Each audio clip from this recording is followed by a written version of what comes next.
क्या 44 moving average सच में काम करता है? अगर आप इस टॉपिक को यूट्यूब पर सर्च करोगे तो आपको सिर्फ एक ही नाम देखने को मिलेगा, सिद्धार्थ भानुशाली, जो कि एक बड़े ट्रेडर हैं और 25 करोड़ से भी ज़्यादा का फंड मैनेज करते हैं। इनका कहना है कि 44 मूविंग एवरेज नए लोगों के लिए काफ़ी सरल है और इसका यूज करके इन्होंने ट्रेडिंग से करोड़ों कमाए हैं। सिद्धार्थ भानुशाली की 44 मूविंग एवरेज के बारे में सारी वीडियोस देखने के बाद पता चला Siddharth Bhanushali has a 4 step formula to win trade, जो वो अपने ज़्यादातर ट्रेड में यूज करते हैं। इसमें से पहला और चौथा सबसे ज़्यादा इम्पोर्टेंट है। तो यदि आप भी 44 मूविंग एवरेज में ट्रेड करके प्रॉफिट कमाना चाहते हैं तो इस वीडियो को अंत तक देखें। Starting with step 1, follow the trend. इसे फाउंडेशन ऑफ 44 मूविंग एवरेज भी कह सकते हैं।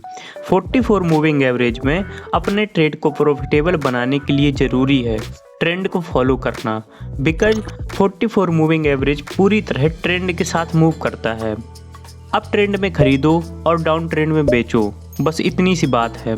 आपको बस ट्रेंड के साथ ट्रेड करना है, जो कि 44 मूविंग एवरेज में सबसे ज़्यादा ज़रूरी है। लेकिन सिर्फ ट्रेंड को फॉलो करना ही काफ़ी नहीं है।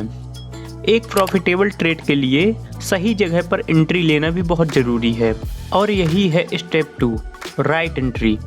ट्रेडिंग में ट्रेंड को फॉलो करना जितना ज़रूरी है उतना ही ज़रूरी है सही समय पर एंट्री लेना। इससे आपके ट्रेड प्रॉफिटेबल होने के चांस बढ़ जाते हैं।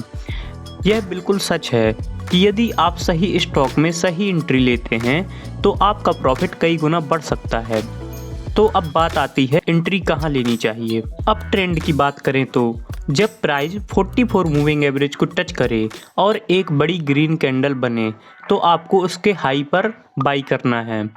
और डाउन ट्रेंड में जब प्राइस 44 मूविंग एवरेज को टच करे और एक बड़ी रेड कैंडल बने तो आपको सेल करना है। लेकिन यहाँ बहुत से लोग एक गलती करते हैं, इमोशन में बहकर जल्दबाजी में एंट्री लेना।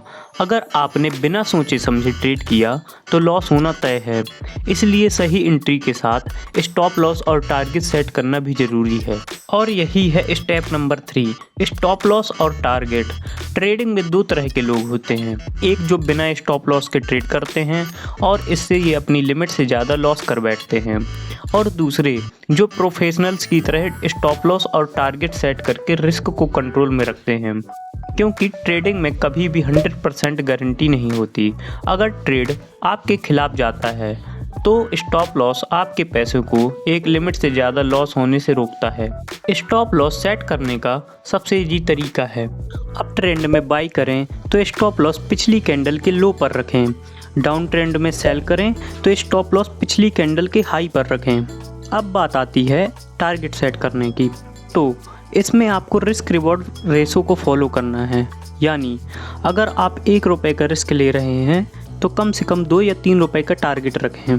लेकिन सिर्फ स्टॉप लॉस और टारगेट सेट करने से ही आपके ट्रेड सेफ नहीं होते। कंसिस्टेंट प्रॉफिट बनाने के लिए ज़रूरी है रिस्क मैनेजमेंट में ध्यान देना, और यही है ट्रेडिंग का सबसे ज़रूरी step. Number 4, risk management, the key to long term success.